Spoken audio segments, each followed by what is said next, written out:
On the morning of August the 6th, 1945, President Harry Truman was aboard the heavy cruiser USS Augusta, halfway across the Atlantic, waiting for a cable that would tell him whether the weapon had worked.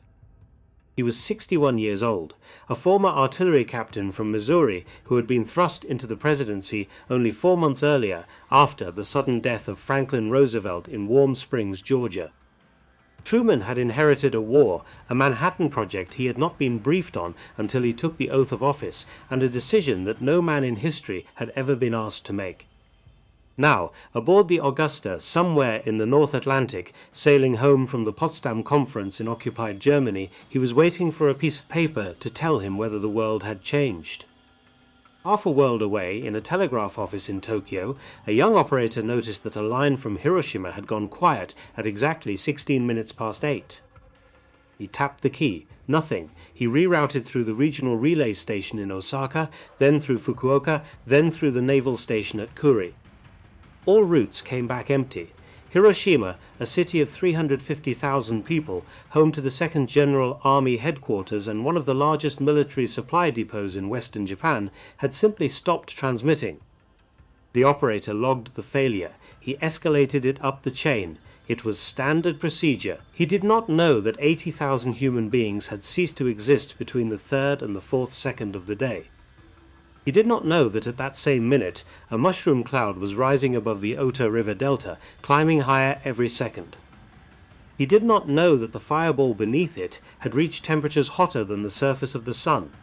He did not know that the light of the flash had been visible to fishermen 60 kilometers away in the inland sea, who had looked up from their nets and thought for a moment that a second sun had risen over the western horizon. He knew only that a line had gone quiet. He did not know that the war had 6 days left to run. And he did not know that for the next 192 hours the men who ran his country would know exactly what had happened to Hiroshima and would refuse to say it out loud. This is the story of those 8 days, the days between the flash and the broadcast, the days when the truth arrived in Tokyo and the truth waited. In Japan in the summer of 1945, silence from a city was not unusual. For 6 months, American bombers had been erasing the maps of the empire. Curtis LeMay had ordered his B-29 squadrons stripped of their armor and their machine gun turrets, filled instead with jellied gasoline, and sent low over the wooden neighborhoods of the home islands. LeMay was a cigar-chewing Ohio-born general who did not believe in half measures. He had decided, in the winter of 1945, that the precision daylight bombing his crews had been trained for was not working over Japan, and that the answer was to burn the cities down at night from low altitude with incendiaries. On the night of March 9th, in a single raid on Tokyo that his crews called Operation Meeting House, 100,000 people had burned to death in a single night. The temperature at the center of the firestorm had reached nearly 1,000 degrees Celsius, hot enough to melt the metal fittings on the roofs of the houses and to boil the paint off the sides of fire engines. People who jumped into the canals to escape the flames drowned when the water heated around them. Osaka, Nagoya, Kobe, Yokohama, each city had taken its turn in the fire. By August, 67 Japanese cities had been targeted by area firebombing. The word for a bombing raid, kushu, no longer carried any special weight in conversation. It was weather, it was routine. Hiroshima had been spared, and the staff officers at Imperial General Headquarters had noticed. Some of them had begun to whisper that the city was being saved for something. They did not know what. There was a rumor that circulated in Hiroshima that summer, a nervous rumor of the kind civilians pass along when they are trying not to look at something. The rumor was that Hiroshima had been spared because so many of its former residents had emigrated to America and Hawaii before the war, and their relatives on the mainland had spoken up for the city. It was of course not true, but people repeated it because it was the only story available that let them sleep at night. They were about to find out why the city had really been spared. They just did not know it yet. At Imperial General Headquarters that morning, the duty officer noted the communication blackout in the log. He assumed a conventional raid. Perhaps a large one. He did not yet call for confirmation. He was following the institutional preference that had shaped every wartime protocol for the past 18 months. Wait, Verify. Do not speak until you know. He would wait a long time. To understand what was about to happen, and to understand why it would take so many days for the men in Tokyo to admit what they already knew, you have to understand who was in the room. At the top sat Prime Minister Kantaro Suzuki, 77 years old, a retired admiral, a man who had already lived through his own assassination once. On the 26th of February 1936, a group of young army officers had broken into his home in the pre-dawn dark and pumped 4 bullets into his body, 1 in the forehead, 1 in the shoulder, 1 in the chest, and 1 in the groin. His wife Taka had thrown herself over him and asked the officers if they were going to finish him, at least to let her deliver the final shot herself. The officer in charge, a captain named Ando Teruzo, looked at the wounded admiral bleeding on the tatami mat, ordered his men to salute, and left the room without firing again. Suzuki had survived, quietly, over months of convalescence. The bullet in his forehead had lodged in the frontal bone and been extracted by surgeons at the Naval Medical College. The bullet in his chest had passed within a centimetre of his heart. He had returned to public life nearly a decade later, a very old man with a scar on his forehead that his colleagues learned not to look at directly, and had taken the office of Prime Minister on the 7th of April 1945, at the moment his country was collapsing. He understood the young officers of the Imperial Army better than any man alive. He had felt them, personally, in the small dark hours of a February morning 9 years earlier. He understood what they would do if the war ended in a way they could not accept. Beside him sat Foreign Minister Shigenori Togo. 62 years old, a career diplomat, he had been born Park Mudeok into a family of Korean potters whose ancestors had been brought to Japan as prisoners of war during the 16th century invasions of the peninsula. The family had been granted samurai status generations later and had adopted the Japanese surname Togo, but everyone in the officer corps knew the origin, and it had made him permanently suspect in the eyes of the army. He had served as ambassador to Berlin and to Moscow. He had signed off reluctantly on the note that opened the war with the United States in December of 1941. He believed, as of that morning, in August of 1945, that the war was already lost. He had believed it for months. He was waiting for someone in the room to say it out loud. Across from him sat Korichika Anami, 58 years old. War Minister, a general who wore the uniform of the Imperial Army the way other men wore their own skin. He had been a schoolboy champion of Kyudo, the discipline of Japanese archery, and he had carried that quiet ceremonial physicality into every position he held. He believed in a final battle on the home islands. He believed that if Japan could bleed the Americans hard enough on the beaches of Kyushu, terms could still be negotiated. He believed the soul of the nation was not something that could be surrendered by paperwork. He was going to lose this argument. He would not live to see the day. Beside these three sat Admiral Mitsumasa Yonai for the Navy, General Yoshijiro Umezu for the Army General Staff, and Admiral Soimu Toyoda for the Naval's General Staff. Together the 6 men formed the Supreme War Council. The Japanese press called them the Big Six. 3 of them, Suzuki, Togo, Yonai, quietly favoured exploring surrender. 3 of them, Anami, Umezu, Toyoda, would not move. The council was designed structurally to produce paralysis. Any single member could block a decision by refusing to sign. Any single ministry could bring down the government by withdrawing its minister. It was a system that had been built in the Meiji Constitution of 1889 to prevent any one faction from seizing the state. In the summer of 1945, it produced exactly what its designers had feared: total institutional gridlock at the exact moment when the state most needed to move. There is one more man to introduce before the story begins. 54 years old, working alone in the ruins of a laboratory in northwestern Tokyo. His name was Yoshio Nishina. He was Japan's most senior nuclear physicist. He had studied under Ernest Rutherford at Cambridge in the early 1920s. He had studied under Niels Bohr in Copenhagen for 6 years after that, becoming so close to Bohr that Bohr's own children called him uncle. He was a quiet man, thin, with round glasses, who spoke English and Danish and German fluently, and who had spent the previous 4 years leading a program he did not talk about in public. The program was called NIGO. Its purpose was to build an atomic bomb for the Empire of Japan. Nishina had been given the assignment by the Imperial Japanese Army in April of 1941, 8 months before Pearl Harbor. He had assembled a team of physicists at the Institute of Physical and Chemical Research, which everyone in Tokyo simply called Riken. They had built a small cyclotron. They had tried to enrich uranium using thermal diffusion, then centrifuge, then gaseous diffusion. Each method had failed at industrial scale. In April of 1945, an American B-29 incendiary raid had struck the Riken buildings and destroyed most of the research equipment. In June, Nishina had walked into a meeting of army officers and told them, calmly, in the level voice of a man reading a scientific paper, that Japan could not build the weapon in time. The uranium could not be obtained. The industrial capacity was gone. The war would be over before the bomb was finished. The officers had accepted his conclusion. He had gone back to what remained of his laboratory and returned to teaching quantum mechanics to a diminishing group of students. He did not yet know that within 24 hours a car would arrive to take him to a briefing he would never forget.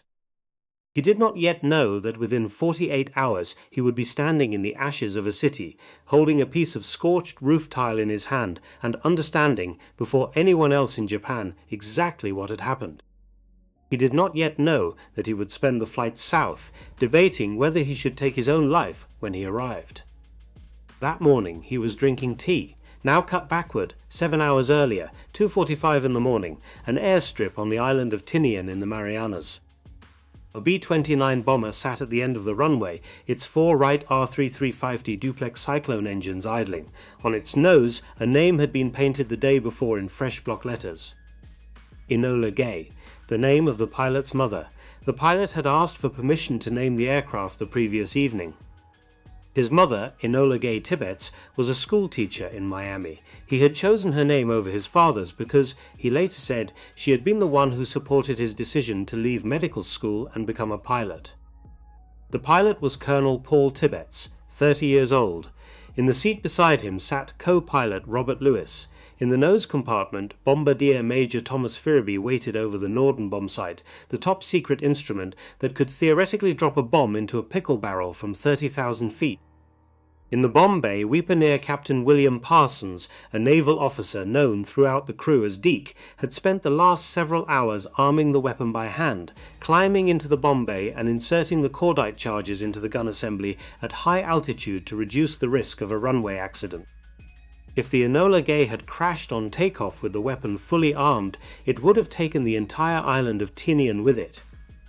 Parsons had asked to arm it in the air himself. His request had been granted. In the bomb bay behind Tibbets hung a single weapon, 10 feet long, nearly 10,000 pounds, a gun-type uranium device that the scientists at Los Alamos called Little Boy. It had never been detonated before. There had been no full-scale test. The physicists were confident the design would work.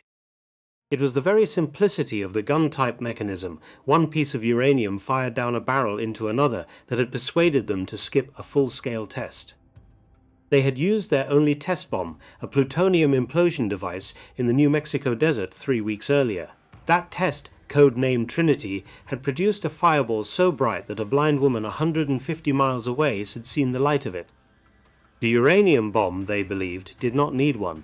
Tibbets released the brakes. The Enola Gay rolled down the runway at Tinian, using nearly every foot of it, and lifted into the dark over the Pacific. By the time the sun rose, the aircraft was over the coast of Shikoku, climbing toward its cruising altitude of 31,000 feet. A weather plane ahead of it, one of 3, that had flown ahead to check conditions over the 3 possible targets, radioed back a single coded message.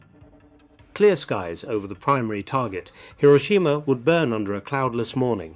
At 8:15 and 17 seconds, local time, Ferriby released the weapon. 43 seconds later, it detonated 900 feet above a courtyard next to Shima Hospital in central Hiroshima. The intended aiming point had been the T-shaped Ayu Bridge, a short distance away. Ferriby had missed by roughly 250 meters, but for a weapon of that yield, the difference was invisible. At 16 minutes past 8, in a telegraph office in Tokyo, an operator noticed a line had gone quiet. The first reports began to arrive within the hour. They came in fragments from small railway stations at the edges of the destruction zone, from the Kaitaichi Rail Control Center a few kilometers outside the city, from the relay antenna of the Japan Broadcasting Corporation. Each report described the same thing in different words: a single blinding flash, a wave of pressure, then silence, then fire. The staff officers at Imperial General Headquarters gathered around a map table and began to consider possibilities. Their training gave them 3 categories to work with. The first was an incendiary cluster drop, large formation of B-29s dumping firebombs simultaneously over the central districts, the way they had done to Tokyo in March. But the survivors were describing only 1 aircraft, perhaps 2, not a formation, and no siren had sounded across the city warning of a mass raid.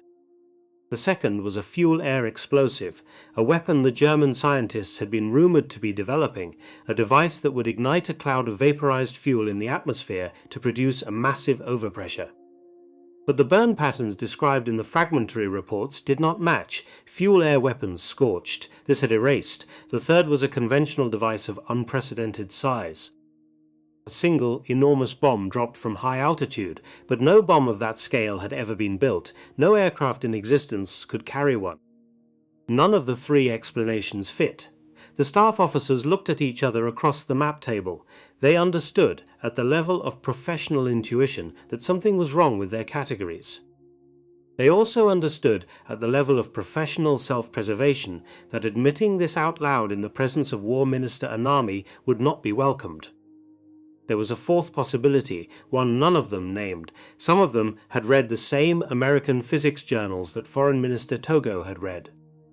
Some of them knew what Nishina had been working on until June. Some of them, therefore, already suspected what had happened to Hiroshima. They did not say so.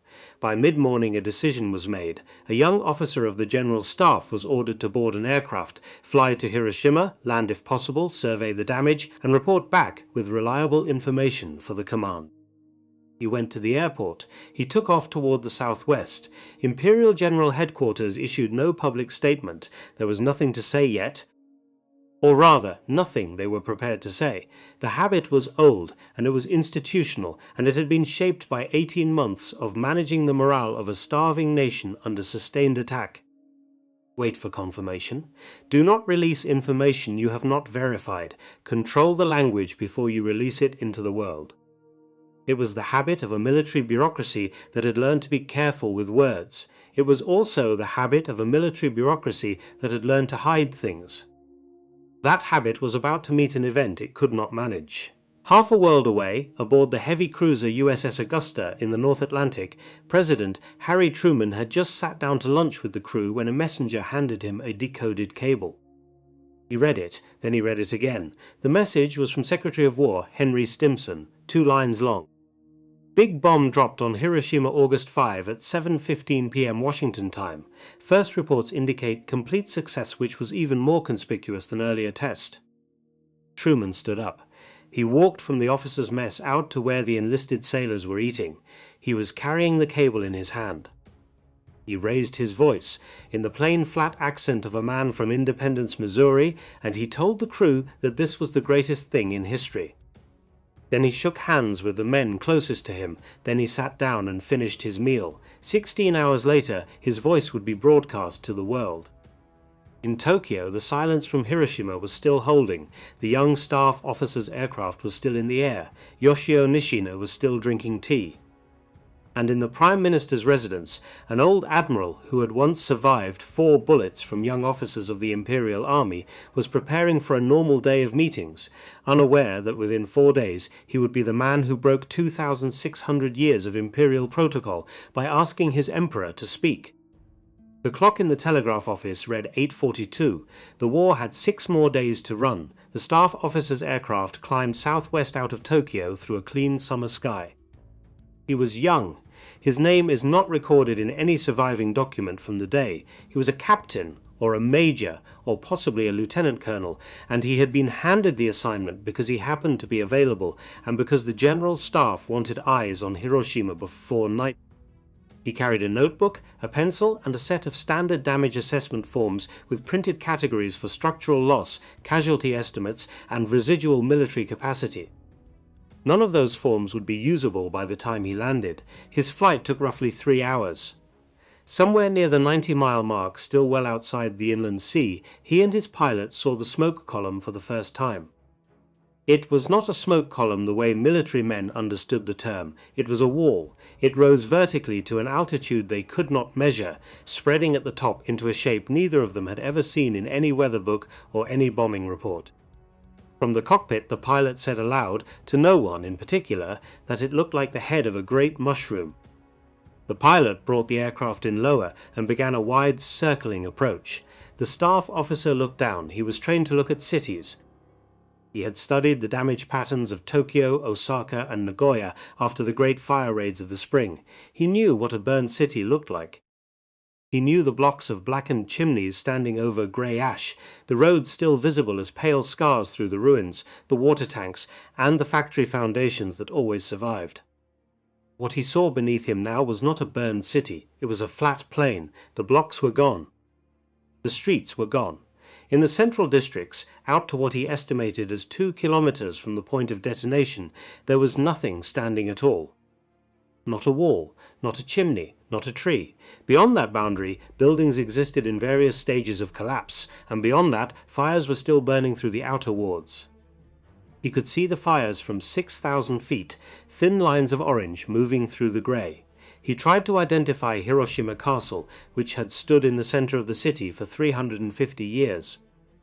He could not find it. He tried to identify the 2nd General Army Headquarters building, which he had visited 2 years earlier. He could not find that either. The pilot could not land. The airfield south of the city was intact, but the smoke was still too thick, and there was no way to know what the ground crew situation looked like. The staff officer transmitted what he could observe by radio in short broken phrases, and the aircraft turned back toward Tokyo. His report reached Imperial General Headquarters in the early evening. It contained 3 findings: total destruction in the central area, casualties in the tens of thousands at a minimum, likely much higher, cause undetermined but consistent with no known conventional weapon. The staff officers read the report in silence. They were experienced men. Most of them had served on the continent.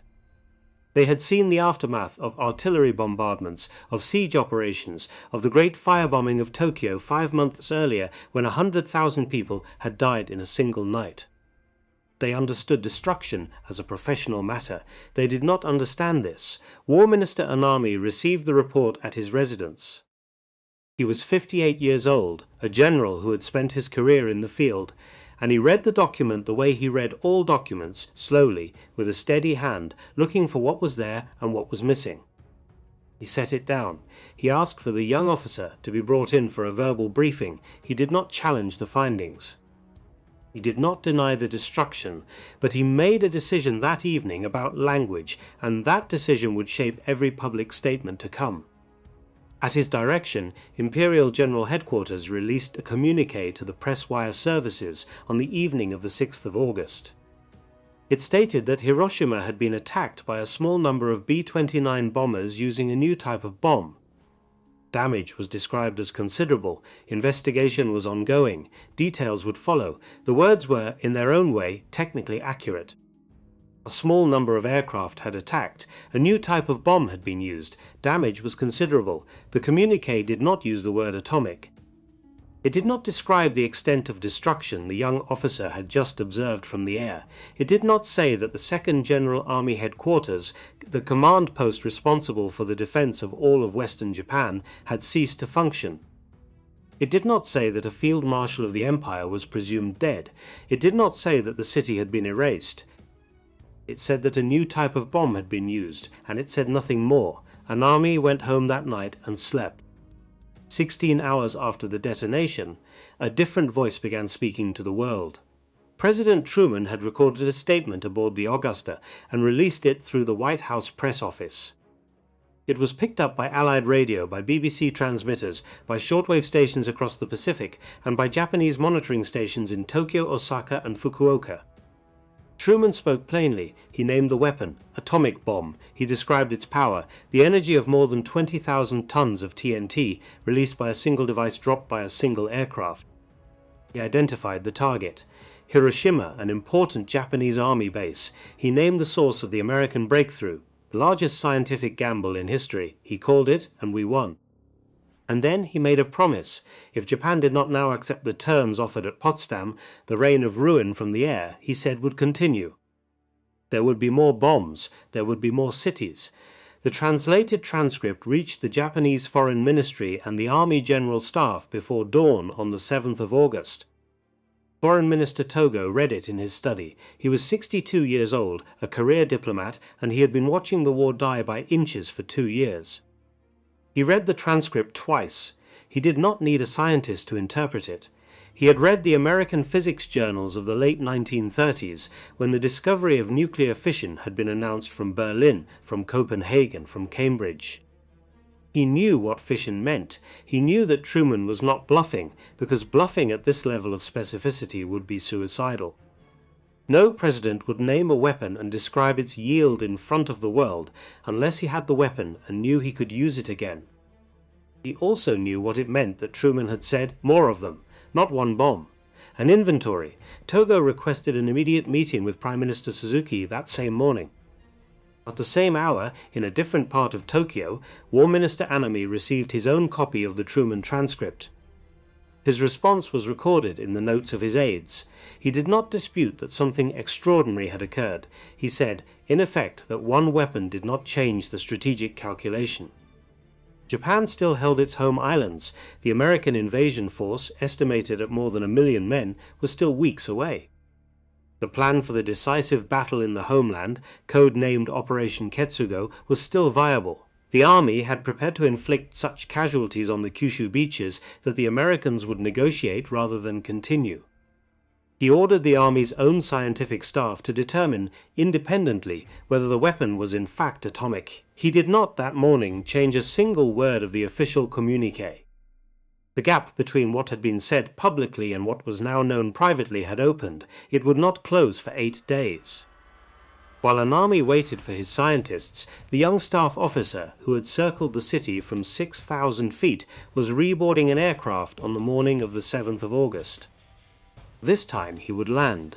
The airfield south of Hiroshima was intact but chaotic. He got out, secured ground transport with difficulty, and moved toward the outskirts of the destruction zone. Within an hour, he was walking through streets that were no longer streets. The city had a smell he had no vocabulary for. It was not the smell of a burned city. He had smelled burned cities. It was something older, something that reminded him of a butcher's shop in July, mixed with the harsh chemical bite of scorched cloth and melted glass. He put a handkerchief over his mouth. It did not help. The wooden houses of the central districts had been reduced to a fine grey ash that shifted when he walked through it. The tram lines lay twisted in the road, melted into strange curves that looked almost decorative, as if a bored blacksmith had bent them for practice. Bridges still stood, some of them, but their approaches had been blasted away, so that stone arches ended in empty air over the river. The Ota River itself was carrying bodies. Some of them were floating. Some were caught in the reeds along the banks. Some were the bodies of children. Many of the bodies were nude, their clothing having been either burned away in the initial thermal flash or removed later by survivors looking for anything that was not on fire. Survivors moved through the ruins in a slow, uneven current, looking for people. Many of them were burned in patterns the young officer could not initially understand. The burns followed the lines of the clothing they had been wearing at 8:15. Where the fabric had been dark, the skin had absorbed the thermal pulse and cooked. Where the fabric had been white, the skin was largely untouched. He saw a woman whose kimono pattern had been printed onto her back in raised scars, the fine floral design of the fabric transferred to her flesh like a tattoo. She was walking. She did not appear to be in pain. She appeared to be looking for something. He found the 2nd General Army Headquarters, or what was left of it. The compound had been located in the grounds of Hiroshima Castle, less than a kilometer from the hypercenter. Nothing above ground remained. The stones of the castle wall had been thrown outward in a starburst pattern. Where the command building had stood, there was a shallow depression. Field Marshal Shunroku Hata, 66 years old, had survived by an accident of geography. He had been outside the main building at the moment of detonation, at the edge of the castle grounds, taking his morning constitutional along a path that faced away from the hypercenter. The stone lantern he had been walking past had shielded him from the worst of the thermal flash. Most of his staff had not been so shielded. His senior intelligence officer, Colonel Kumao Imamoto, was alive but severely burned. The chief of staff of the 2nd General Army was dead. The chief of operations was dead. Most of the communications section was dead. Also dead in the wreckage of the headquarters was a Korean prince named Yi Yu, 32 years old, a lieutenant colonel serving on Hata's general staff. He was a grandson of Emperor Gojong, the founding monarch of the Korean Empire, whose throne had been abolished when Japan annexed Korea in 1910. Yi Yu had been educated at Japanese military academies from the age of 12. He had spoken Japanese at home. He had married a Japanese woman. He had been riding a horse near the castle when the bomb detonated. The horse had been vaporized. Yi Yu had been thrown, badly burned but alive, into a rice field. He died the following day in a field hospital at the naval base in Hiroshima, across the bay. The young officer noted these details in his book. He was still trying to write in the standard format, casualty estimates, structural loss, residual military capacity, but his handwriting had begun to change on the page. The letters were smaller, the lines ran together. He was seeing more than the forms could hold. He returned to Tokyo on the morning of the 8th of August with a second report. At Imperial General Headquarters, that report was read alongside a rising pile of survivor accounts, regional messages, and telegrams from prefectural officials who had begun to understand what had happened to the city next door. The picture at the command level was now unambiguous. Hiroshima had not been damaged. It had not been heavily struck. It had been erased. The public communique did not change. Follow-up statements on the 7th and 8th of August acknowledged enormous damage without naming the weapon. Meanwhile, Truman's broadcast was being repeated on shortwave. The phrase atomic bomb was in global circulation. Japanese citizens with access to foreign radio were hearing it in English, and then, within hours, hearing it translated by Domain News Service correspondents who had picked it up from the same broadcasts. In Tokyo neighborhoods, in the countryside outside Kyoto, on remote islands, ordinary people were beginning to piece together what had happened from foreign voices they were technically forbidden to listen to. The information architecture that controlled domestic knowledge in wartime Japan was quite suddenly obsolete. The Americans were broadcasting the truth to anyone with a receiver. It was into this collapsing information environment that Yoshio Nishina walked on the morning of the 7th of August, when the car finally came for him. He was 54 years old. He had been drinking tea when the summons arrived.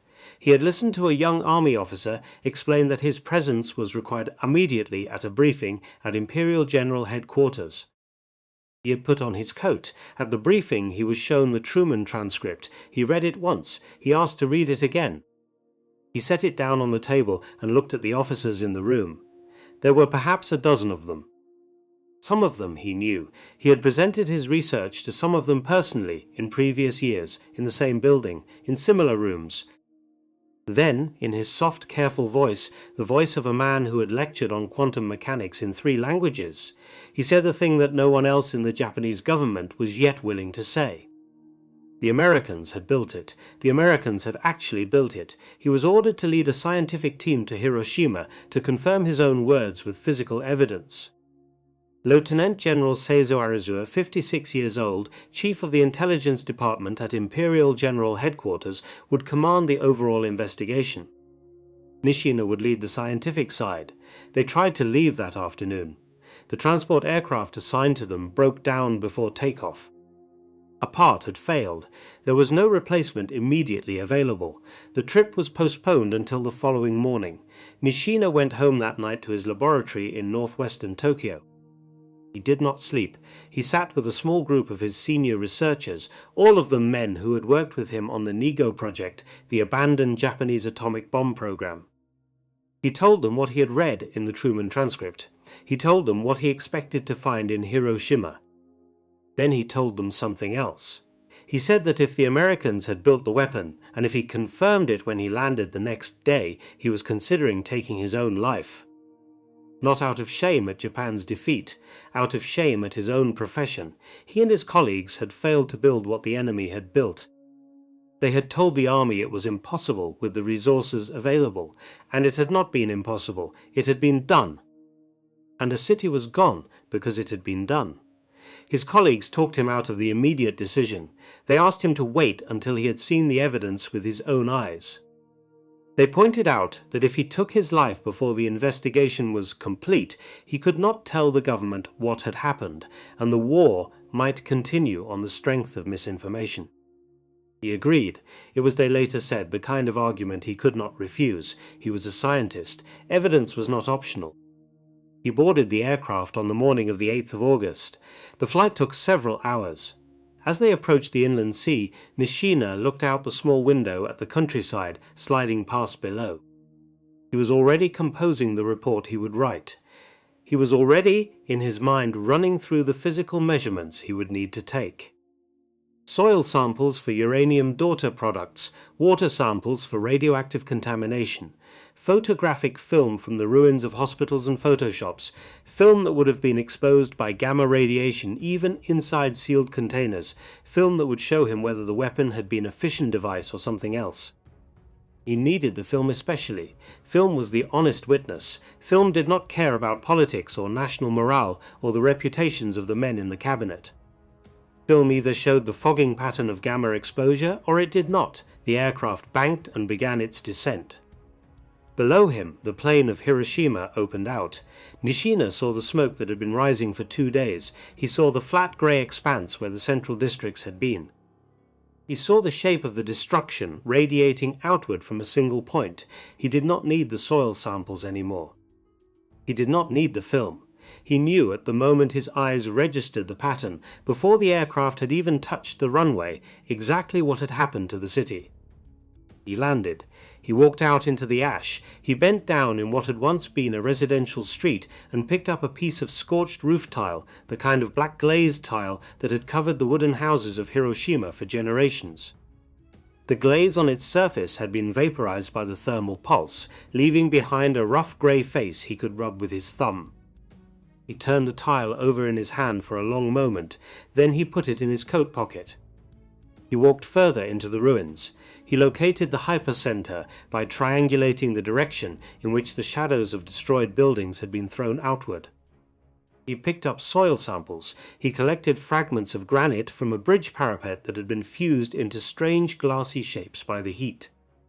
He entered the ruins of a photography shop and found a sealed metal canister of unexposed film.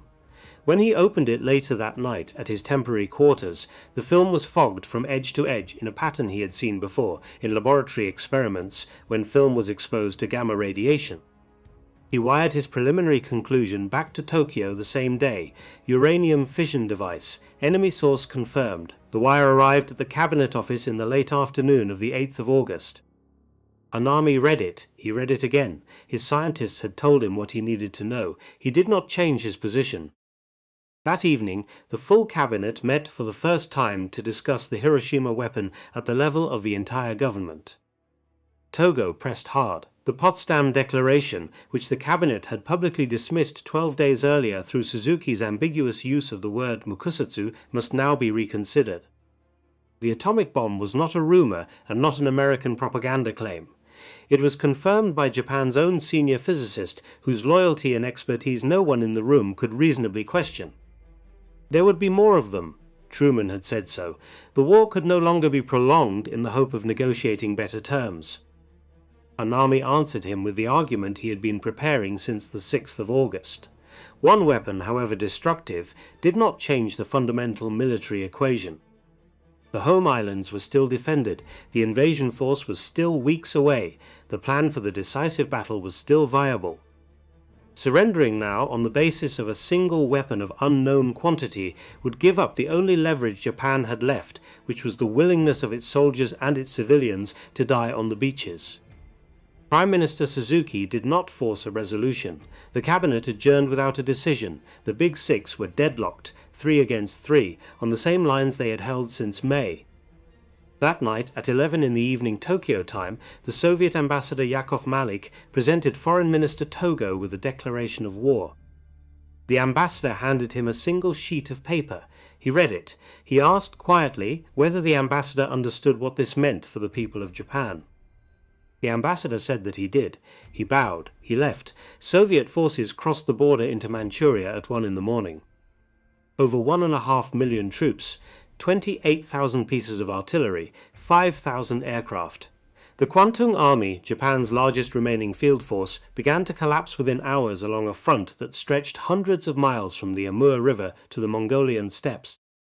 The news reached the cabinet in the early morning of the 9th of August. At 2 minutes past 11 that same morning, a B-29 bomber named Boxcar, piloted by Major Charles Sweeney, released a plutonium implosion device over the city of Nagasaki.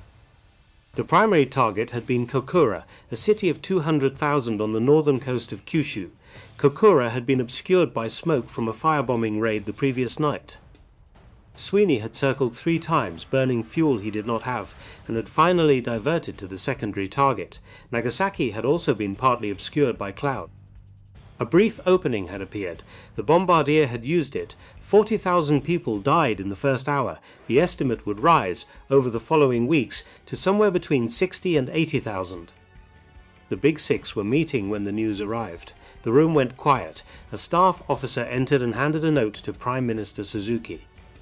Suzuki read it. He passed it to Togo. Togo passed it to Anami. Anami read the note. He did not speak. His argument that the Americans had only one weapon had lasted 3 days. Now there were 2 dead cities, an invasion in the north, and a room full of old men who had run out of arguments. And still, when the meeting resumed, Anami said that the war must go on. There was one route left. It ran through the emperor. Lord Keeper of the Privy Seal Koichi Kido had been watching the cabinet fail for 3 days. He was 56 years old, small in build, careful in manner, and closer to Emperor Hirohito than any other living man outside the imperial family. His office was in the palace itself. He had spent the morning of the 9th of August moving between rooms, gathering fragments of news, listening to the reports coming in from the general staff. He had read the wire from Nishina. He had read the first casualty estimates from Nagasaki. He had watched the messengers arrive with the news from Manchuria. By late morning he had reached a conclusion. The Big Six would not resolve themselves. They had been given every reason in the world to move, and they had not moved. The structure of the council would keep them in place, 3 against 3, while the country burned around them. There was only one mechanism left in the Japanese constitution that could break the deadlock. An imperial conference, a direct session in the presence of the emperor, a room in which the emperor, if he chose to speak, could not be overruled by the military. Kido drafted the proposal that afternoon. He walked it to the Prime Minister's residence and presented it to Suzuki personally. Suzuki read it. He was 77 years old, and he had been waiting for someone to give him this exact document for 2 months. He signed it. The conference was called for late that night. The Big Six assembled in an underground air raid shelter beneath the Imperial Library, in a small room lit by a few bare bulbs, at a long wooden table covered with a white cloth. It was just before midnight on the 9th of August. The air was thick with humidity and cigarette smoke. Emperor Hirohito entered the room at 11:50 and took his seat at the head of the table. He was 44 years old. He wore the uniform of the Grand Marshal of the Imperial Forces, a simple field khaki without ornament. He carried himself, as he always did, with the slight stoop of a man who had spent his youth studying marine biology and who had never quite been comfortable in military dress. He said nothing at first. He listened. Prime Minister Suzuki opened the session by summarizing the situation: 2 atomic bombs. A Soviet declaration of war, the collapse of the Kwantung Army, the Potsdam Declaration still on the table with one condition of Japanese concern, the preservation of the emperor's sovereign status. Then he called on the members to speak. Togo spoke first for acceptance. He was calm. He had been preparing the argument since the 7th of August. Japan should accept the Potsdam terms with the single condition that the imperial institution be preserved. Admiral Yonai supported him. Then Anami spoke. His voice was not raised. He was not a man who raised his voice. He argued once more for continued resistance. He argued that the honor of the army required a final battle on the home islands. He argued that surrender without that battle would break the moral spine of the nation for 100 years. He said 4 conditions had to be attached to any acceptance: preservation of the imperial system, self-disarmament by Japanese forces, no occupation of the home islands, prosecution of war criminals by Japanese courts, not foreign ones. Umezu supported him. Toyoda supported him. 3 against 3. The clock in the shelter passed midnight. It passed 1 in the morning. It passed 2. The room could not resolve itself. At 2:30 on the morning of the 10th of August, Prime Minister Suzuki did something no Prime Minister of Japan had done in the history of the modern imperial system. He rose from his seat. He turned to face the Emperor. He said, in a voice that shook slightly, that the council could not reach a decision, and that he had come to beg the Emperor for guidance. Every man in the room understood what had just happened. In 2,600 years of imperial tradition, the Emperor did not participate in political decisions. He was above politics. He reigned. He did not rule. To ask him to break a deadlock was to ask him to enter the machinery of government in a way that had no precedent since the founding of the state. It was, in constitutional terms, an act on the edge of what the system permitted. It was, in practical terms, the only move left on the board. Suzuki had just asked him. The room waited. Emperor Hirohito lifted his head. His voice, when he spoke, was small and slightly high. Those who had been in his presence often described him as a hesitant speaker. He did not hesitate that morning. He said that he had thought about the matter carefully. He said that he could no longer bear to see his people suffer. He said that continuing the war would mean the annihilation of the nation and the death of countless more civilians. He said that he had been shown the reports on the damage at Hiroshima. He said that the time had come to bear the unbearable and to accept the Potsdam terms. He did not use the word surrender. He did not need to. He said one more thing before he stood. He said that he was aware some in the army would find this decision unacceptable. He asked those present to accept the burden of persuading them. Then he left the room. An army sat at the table without moving for a long moment after the Emperor was gone. When he stood, he walked out without speaking to any of the other members. He went home. He did not go to bed. He began to draft, in careful vertical characters, on a piece of white paper, a personal letter he would leave behind on the morning of the 15th of August.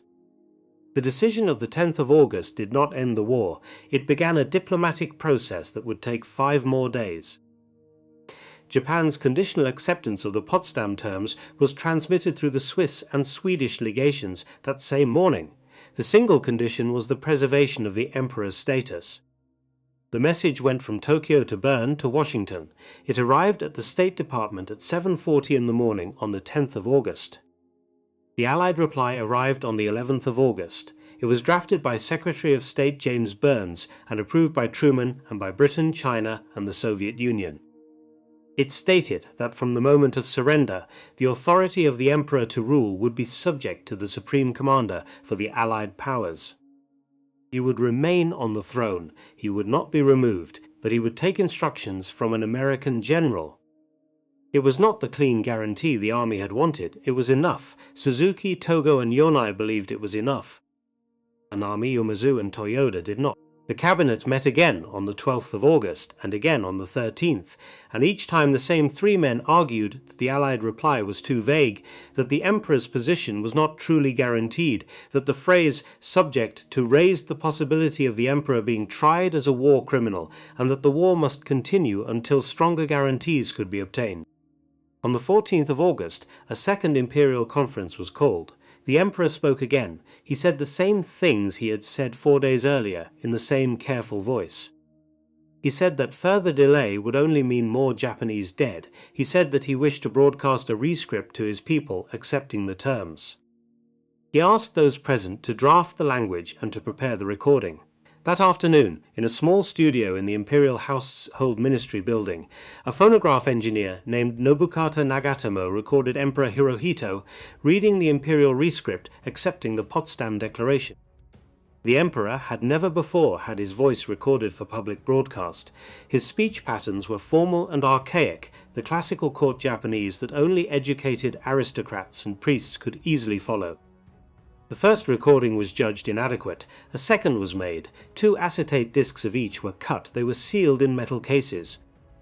They were carried by a chamberlain named Yoshihiro Tokugawa, a direct descendant of the last shogun of Japan, to a small office in the Empress's chambers, where they were hidden in a safe beneath a pile of unrelated documents.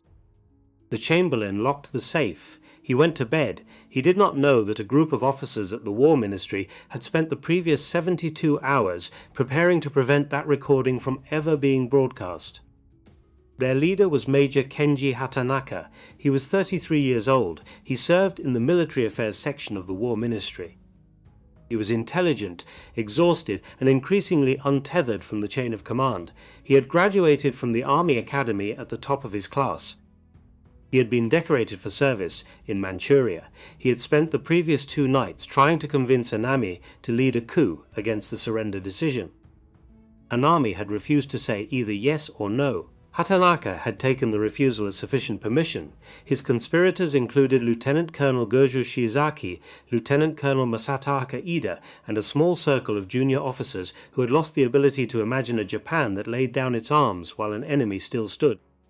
They knew about the recording. They did not know where it was. Their plan was straightforward and, in its way, exact. Seize the imperial palace. Place the emperor under what they called protective custody, isolating him from the surrender faction. Find the recording. Destroy it, then broadcast their own message to the nation, calling for the war to continue, and hope that the Eastern District Army would rise in support once the fait accompli was in place. At approximately 1 in the morning on the 15th of August, they moved. Hatanaka and Shiizaki went to the headquarters of the 1st Imperial Guards Division.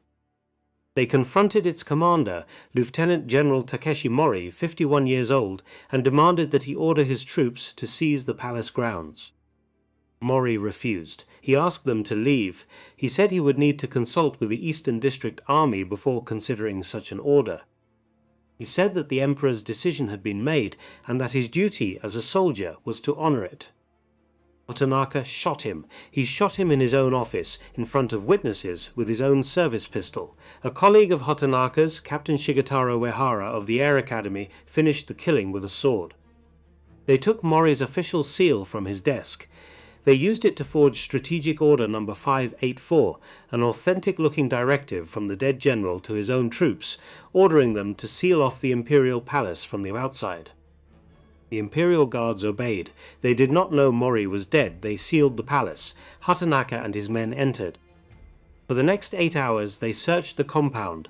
They cut telephone lines. They rounded up palace staff. They opened cabinets and desks and interrogated servants at gunpoint. They knew the recording existed. They knew it was somewhere inside the walls they now controlled. They did not find it. The recording sat in the safe in the Empress's chambers, under a pile of paper, in a room the searchers walked past twice without opening. A palace chamberlain named Yasuhide Toda had specifically directed searchers away from the room by telling them, with a straight face, that the room contained only women's clothing. By 5 in the morning, the situation had begun to collapse. The Eastern District Army, whose support the coup absolutely required, refused to move. Its commander, General Shizuichi Tanaka, drove to the palace himself at first light. He arrived in his staff car. He walked through the gates. He confronted the mutineers directly. He ordered the guards to stand down. The guards, discovering that Mori was dead and that the orders they had followed were forgeries, complied. Hatanaka and Shiizaki left the palace on foot as the sun rose. They stopped at NHK Radio and demanded 10 minutes of airtime to explain their case to the nation. They were refused. They spent the last hours of their lives distributing leaflets on the streets of central Tokyo, walking through neighborhoods where ordinary people were preparing for the noon broadcast, handing pieces of paper to strangers who did not read them. Just before 11 in the morning, on the plaza in front of the Imperial Palace, in view of the Nijubashi Bridge, Kenji Hatanaka and Jiro Shiizaki took their own lives. Hatanaka shot himself in the forehead. Shiizaki cut his stomach with a short sword, then shot himself in the head as well. They fell within a few meters of each other on the gravel. They died within sight of the palace gates they had to fail to hold. At almost the same moment, in his residence a few kilometers away, War Minister Korichika Anami had finished his letter. He knelt on the floor of his study, facing the Imperial Palace, wearing a white kimono. He drew his short sword. He performed the ritual of seppuku with the deliberate slowness of a man who had been preparing for it for 4 days. His brother-in-law, Lieutenant Colonel Masahiko Takeshita, was present as a witness and at the appropriate moment offered to complete the act with a killing stroke. An army waved him off. He wanted, he said, to die by his own hand entirely. He bled to death slowly over several minutes on the tatami of his own home. His letter, found beside him, apologized to the emperor for his great crime. It did not specify which crime he meant. He did not retract his position on the war. He did not acknowledge that the army's assessment had failed. He offered his death in the old formula as an act of contrition.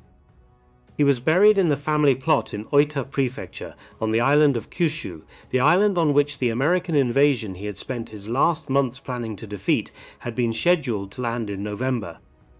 He did not hear the broadcast. At noon, on the 15th of August 1945, radios across Japan carried the voice of Emperor Hirohito for the first time in the history of the nation. He read the rescript. He spoke of a new and most cruel bomb. He spoke of enduring the unendurable. He did not use the word surrender. Even at the very end, he could not bring himself to say it. Across the country, people gathered around radios in factories, in offices, in the ruins of firebombed neighborhoods, in villages that had never been touched by the war. Many wept, some knelt. A great number could not understand the archaic court Japanese in which the rescript was written and had to have it explained to them afterward by others who could. It did not matter. The voice was the voice of the emperor, and the meaning of the voice was clear enough. The war was over. The 8 days between the flash over Hiroshima and the broadcast at noon had cost, at minimum, 150,000 human lives. The estimate for Hiroshima by the end of 1945 ranged from 90,000 to 166,000. The estimate for Nagasaki ranged from 60,000 to 80,000. Those numbers do not include the tens of thousands who would die in the following years from burns that would not heal, from cancers that would not be understood for a decade, from a form of injury that Yoshio Nishina himself would eventually die of in 1951, when the blotches that had appeared on his skin 4 months after his visits to Hiroshima and Nagasaki finally became the leukemia that killed him. He was 60 years old. He had spent the last 6 years of his life continuing to teach quantum mechanics to Japanese students, working at what remained of the Riken laboratory, and quietly refusing to speak in public about what he had seen in the ashes of Hiroshima. The War Diary of Imperial General Headquarters for the 6th of August 1945 recorded the destruction of Hiroshima in 4 lines. It noted the communication loss. It noted a report of a large explosion. It noted the dispatch of an investigative officer. It did not name the weapon. It did not describe the scale of casualties. 4 lines for a city. Shigenori Togo was arrested by American occupation authorities in the autumn of 1945. He was tried at the International Military Tribunal for the Far East, convicted of crimes against peace, and sentenced to 20 years in prison. He died in July of 1950 at the age of 67 in Tokyo University Hospital, where he had been transferred from Sugamo prison for treatment. He was 4 years into his sentence. He was the man who had signed off on the note that opened the war with the United States, and he was the man who had, more than any other member of the cabinet, fought to end it. Koichi Kido was sentenced to life imprisonment. He was paroled in 1955. He lived until 1977, largely in silence, occasionally visited by scholars who wanted to ask him about the events of August 1945. He almost never spoke about them. Field Marshal Shunroku Hata, who had survived the destruction of his own headquarters by an accident of geography, was convicted of Class A war crimes and sentenced to life. He asked, in court, to be stripped of his rank as Field Marshal in atonement for the failures of the army he had served. The tribunal declined. He was paroled in 1955. He died in 1962, the last surviving Japanese officer to have held the rank of Gensui. Prime Minister Suzuki resigned on the 17th of August, 2 days after the broadcast. He lived quietly at his home in Chiba Prefecture for another 3 years. He died in April of 1948 at the age of 80 of natural causes. The scar on his forehead from the February morning in 1936 was still visible. The Enola Gay was flown from Tinian to storage in the United States after the war. It sat for decades in a warehouse in Suitland, Maryland, slowly rusting, before it was restored and put on public display. It sits today in the Stephen F. Udvar-Hazy Center of the Smithsonian National Air and Space Museum in Northern Virginia, its fuselage intact, its bomb bay intact, viewable from a walkway that runs alongside it. American families walk past it every day. Many of them stop. Many of them do not know what they are looking at. Colonel Paul Tibbets died in Columbus, Ohio in November of 2007 at the age of 92. He had asked that no headstone be placed on his grave so that anti-war protesters would have no site at which to gather. His ashes were scattered over the English Channel, where he had flown missions in the earlier part of the war. In Hiroshima, the Prefectural Industrial Promotion Hall, which had stood 160 meters from the point of detonation, was one of the very few structures anywhere near the hypercenter left partially standing. Its steel dome, twisted but recognizable, remains where it stood on the morning of the 6th of August, the city rebuilt around it.